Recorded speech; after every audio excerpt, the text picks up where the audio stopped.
I'd like to start this weekend with an invocation.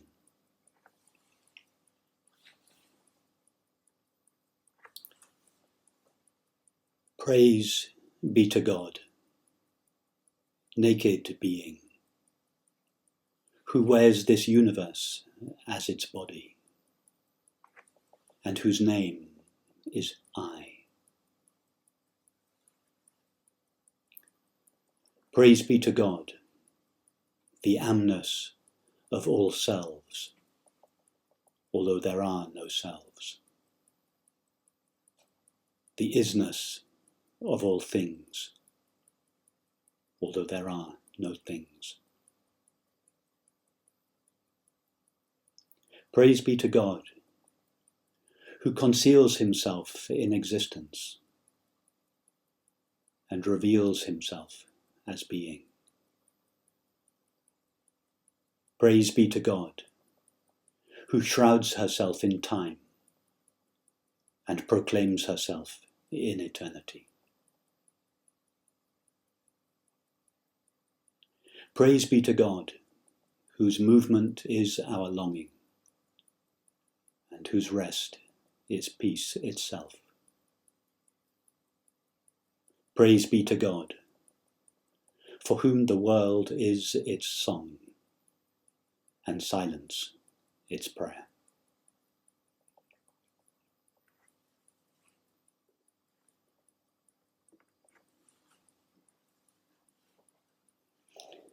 In order to understand what prayer really is, it is necessary to understand what God is. And in order to understand what God is, it is first necessary to know what one's self is. Our understanding of God, and thus of the practice of prayer, depends upon our understanding of ourself. If we believe and feel that we are a person, a finite self, living in the body, sharing the limits and destiny of the body, we will consider ourselves to be a tiny fragment in a vast world. And as this tiny part of the world, it is natural for us to look out at the world and to wonder where all this came from. What existed prior to the world, and out of what was the world created? And as a result of this, we project the idea of God beyond the world, at an infinite distance from ourself as a person. And then, as this person, we enter into a devotional relationship with God. God is considered to be the ultimate object of our experience.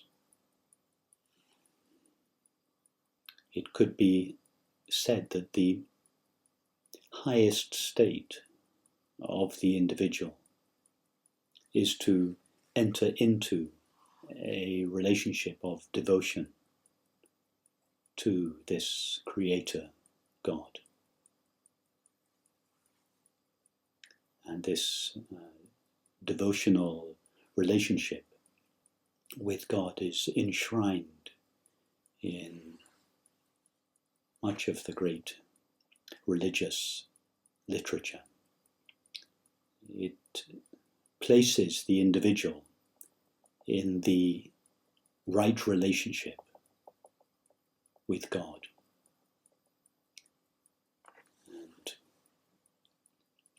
I would like to share with you one such hymn by George Herbert. It was written in the 16th century, which beautifully expresses the devotional relationship to God of one who considers themselves to be a person. It is, in some sense, the most refined attitude of the person or separate self. It's sometimes referred to as the elixir. Teach me, my God and King, in all things thee to see, and what I do in anything, to do it as for thee. A man that looks on glass, on it may stay his eye, or if he pleaseth, through it pass, and then may heaven espy. All may of thee partake, nothing can be so mean, which with this tincture, for thy sake, will not grow bright and clean. A servant with this clause makes drudgery divine, who sweeps a room as for thy laws, makes that and the action fine. This is the famous stone that turneth all to gold, for that which God doth touch and own cannot for less be told.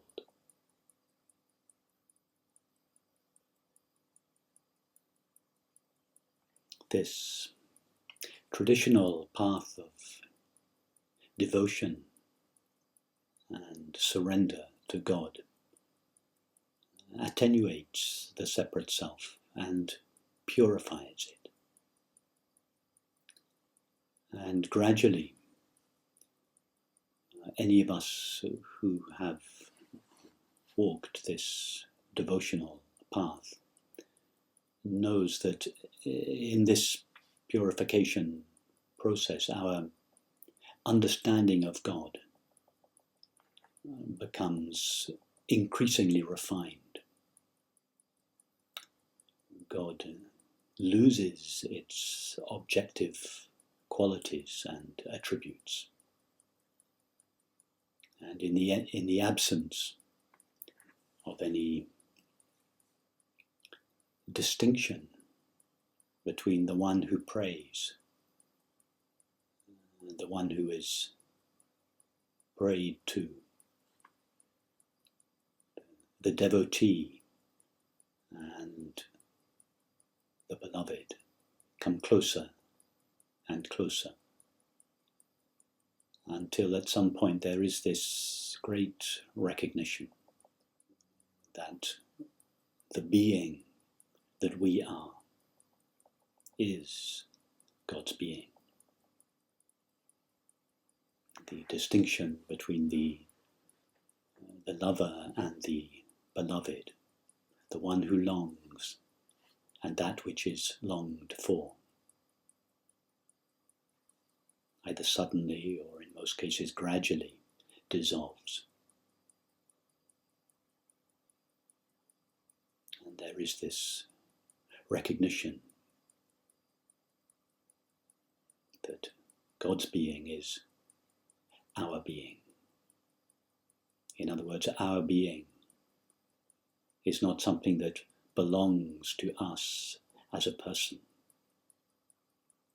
The person belongs to being. Being doesn't belong to the person. We do not own our being. There is no we or separate I who might own or not own being. There has never been any other being than God's being. When I say God's being, I do not mean to imply that being is an attribute of God. God simply is being.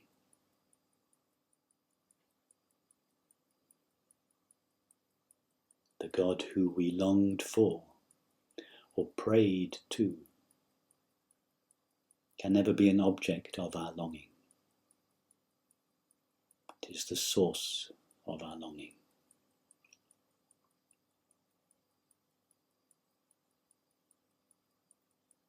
Let any impulse in you to move away from your being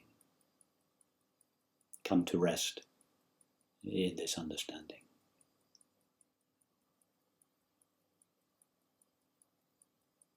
Notice any impulse in you to move away from simply being towards some object of experience.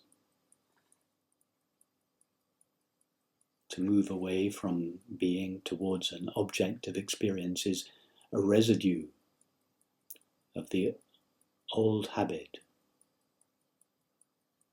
of seeking God outside of ourselves. But in order to seek God outside of ourselves, we must first set ourselves up as a self apart from God's self. And in doing so, we strengthen that feeling of separation. God lies at the source of our longing. It can never be an object of our longing.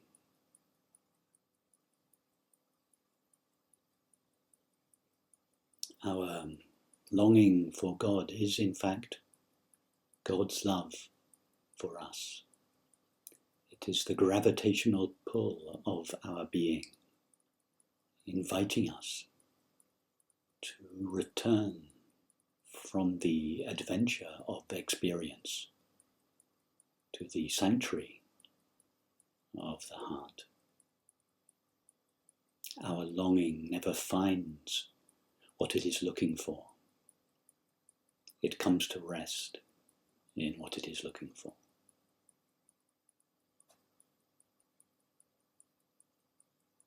Prayer is not a movement from ourself towards God. It is a divesting of ourself, of all the qualities or limitations that we seem to have acquired from experience. And the subsequent revelation of our being as infinite being, God's being, the only being there is. Infinite being is not something that can be known.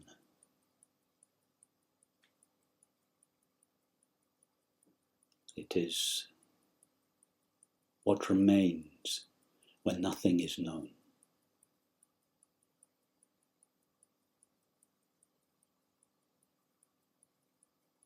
It could be called divine ignorance.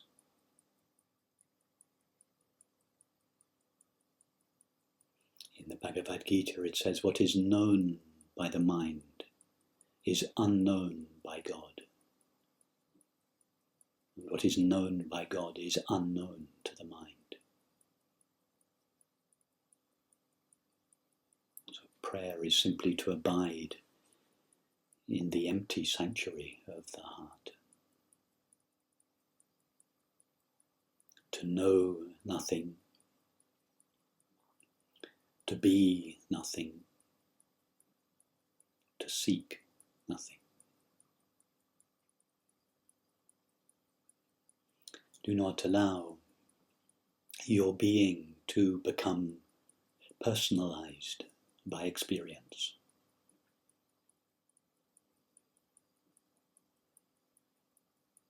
Being is utterly intimate, closer than close. At the same time, impersonal and infinite.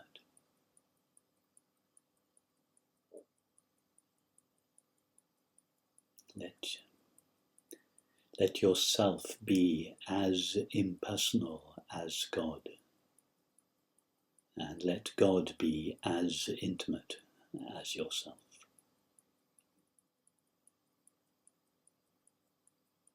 Being, infinite being, is that from which everyone and everything derives its apparently independent existence. Thought divides it into names. Perception divides it into forms. As such, the activities of thought and perception fragment God's infinite being, making it appear as a multiplicity and diversity of objects and selves. None of those objects or selves are really objects or selves.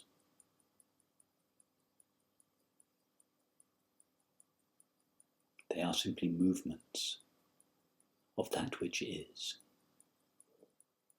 modulations of the ever-present reality,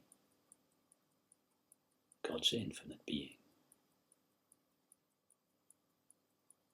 As the Sufi mystic Balayani said, and I paraphrase, God never creates anything. He is simply every day in a different configuration. Nothing is created. Nothing has its own independent being. All seeming things borrow their apparent existence from the only being that truly is. The being that shines in our experience of ourself as the amness of being, the selfness of ourself, and that shines in all seeming things as the isness of things.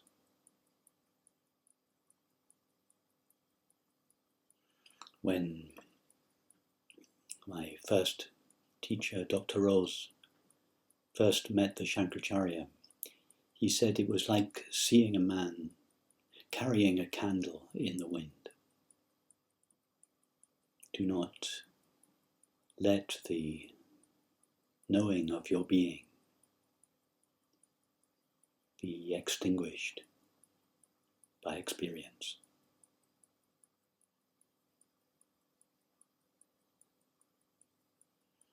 When our attention lets go of its object, it gradually, in most cases, sinks back into the source of pure awareness from which it has risen. Likewise, when our longing or our devotion lets go of the object of its longing, lets go of the image of the beloved, it gradually sinks back into the objectless love from which it arose. Just as the awareness that is the source of attention is not itself a thought and cannot be thought about, so the love that is the source of our longing is not a feeling and cannot be felt. It is the natural condition of being, of infinite being. Being the sole reality of all that is. Infinite being knows nothing of separation or union. Separation and union only exists for the one who believes themselves to be separate and finite. It is only from that illusory perspective that there is separation from God and union with God. For being, there is neither separation nor union. As Balayani said, otherness for him is him without otherness. That is love. Love is not a relationship. It is the absence of relationship. The collapse of the belief and the feeling that there are two beings to be united. In other words, love is the nature of reality. God clothes himself in name and form and appears as the universe. When God undresses, she reveals herself as being. Clothing itself in name and form is the activity of creation. Undressing is prayer. Be sensitive to any impulse in you to leave this cloud of unknowing in favor of the known. The sanctuary of the heart is dark. Nothing can be seen there. Nothing can be known there. Nothing can be sought there.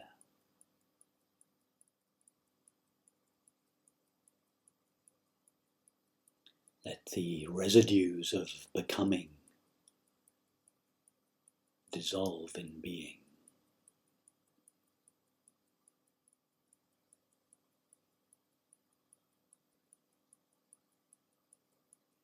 Carl Jung said of Ramana Maharshi that he was like a white spot on a white page.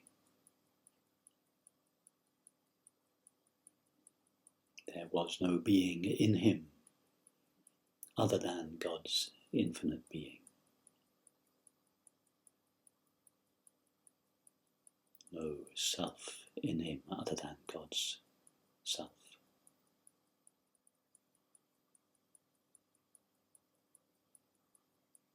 That's why Ramana Maharshi said, when the I, the letter I, when the I is divested of the I, only I remains.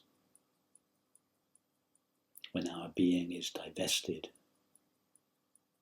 of all the limited qualities that it acquires from experience, it stands revealed as infinite being.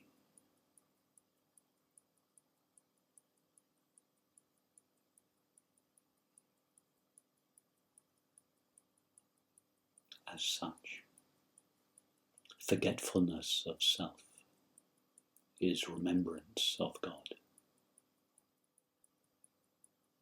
This self-forgetting is the essence of prayer.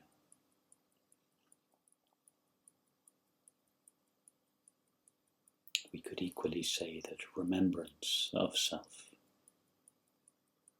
if by self we understand intimate, infinite, impersonal being is the ultimate prayer.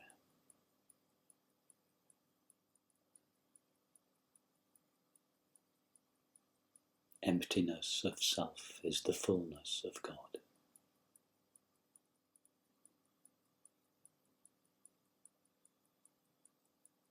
To know something other than God,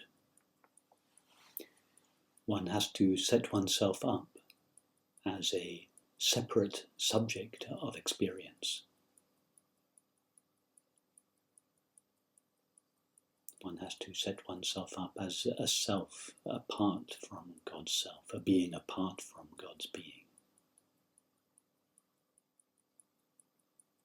It is in this sense that knowledge of things is said to veil God's presence.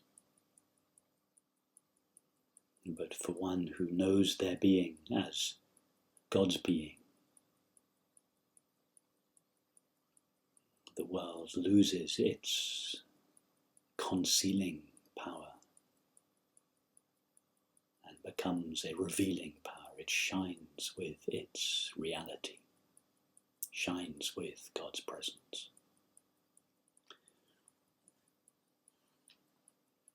With your mind, know 10,000 things, but with your heart, feel only one reality.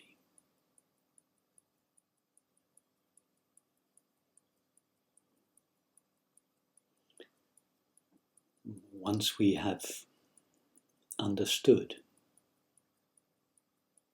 that our being is God's being, the only being there is, we can return to the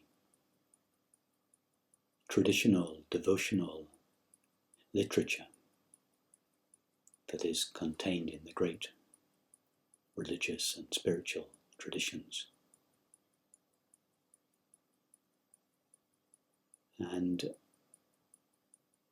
understand that in spite of the fact that it is written in conventional dualistic language, it really shines with this same understanding.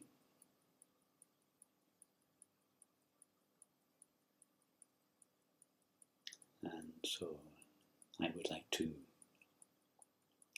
leave you this evening with a prayer that I recite to myself every night before falling asleep.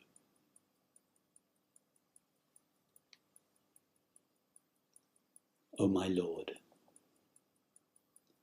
my whole being is yourself, and this mind which has been given to me is your consort. The life force, breath, and energy which you have given me are your attendants. My body is the temple in which I worship you. Whatever I eat, or wear, or do, is all part of the worship which I keep on performing at this temple. Even when this body goes to sleep at night, I feel I am in union with you. Whenever I walk, I feel I am going on pilgrimage to you. Whatever I speak is all in praise of you. So whatever I do in this world in any way is all aimed at you. In fact, there is no duality in this life of union with yourself.